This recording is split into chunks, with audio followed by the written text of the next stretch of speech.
ఉమ్మడి రాష్ట్రంలో సమైక్య పాలనలో సీమాంధ్ర పాలకులు మంజూరు చేసి పక్క రాష్ట్రమోడు మనకు నిధులు ఇచ్చి అనుమతులు ఇస్తే సొంత రాష్ట్రంలో పుట్టి పెరిగిన తెలంగాణ ఉద్యమకారుడు అని చెప్పుకునే చంద్రశేఖరరావు రంగారెడ్డి జిల్లాకు గోదావరి జలాలు రాకుండా ఎందుకు అడ్డుకున్నాడో ఇవాళ రంగారెడ్డి జిల్లాలో మేము నాయకులమని చెప్పుకునే సబితా ఇంద్రారెడ్డి గారు సమాధానం చెప్పాలి.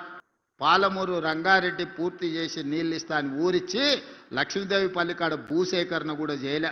ఆడ పెద్ద రిజర్వాయర్ కడతా అని చెప్పిండు. మా రామ్మోహన్ ఎప్పుడు కలిసినా కూడా మనం ఏదైనా చేసి లక్ష్మీదేవి పల్లిలో భూసేకరణ చెయ్యాలి, అక్కడ ప్రాజెక్టు కట్టాలి అని చెప్తున్నాడు.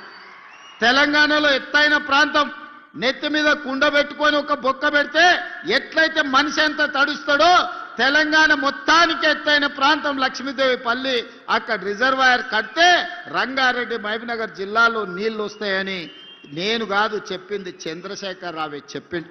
మరి ఎందుకు కట్టలేదే, ఎందుకు భూసేకరణ చేయలేదు? అందుకే ఈ వేదిక మీద నుంచి మా రామ్మోహన్ రెడ్డి గారు అడిగినట్టుగా లక్ష్మీదేవి పల్లి భూసేకరణ తొందరలోనే సేకరిస్తాం. ఆ ప్రాజెక్టును కట్టడానికి అవసరమైన ప్రణాళికలను సిద్ధం చేస్తున్నాం.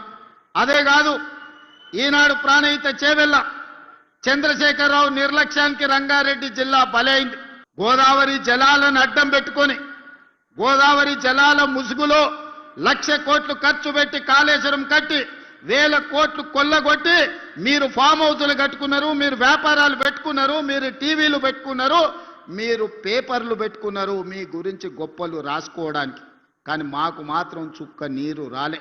అందుకే ఈనాడు వికారాబాద్ జిల్లా నుంచి నాయకత్వం వహిస్తున్న నేను తెలంగాణ రాష్ట్ర ముఖ్యమంత్రిగా తెలంగాణ శాసనసభకు సభాధ్యక్షుడుగా ఉన్న గడ్డం ప్రసాద్ కుమార్ గారు శాసనసభ నడుపుతున్నారు. మేమిద్దరం ఈరోజు మీకు మాట ఇస్తున్నాం. మా శ్రీధర్ బాబు గారి సాక్షిగా గోదావరి జలాలను తీసుకొచ్చి తాండూరు, పరిగి, వికారాబాద్, చేవెళ్ల ప్రాంతాన్ని సస్యశ్యామలం చేసే బాధ్యత మాది.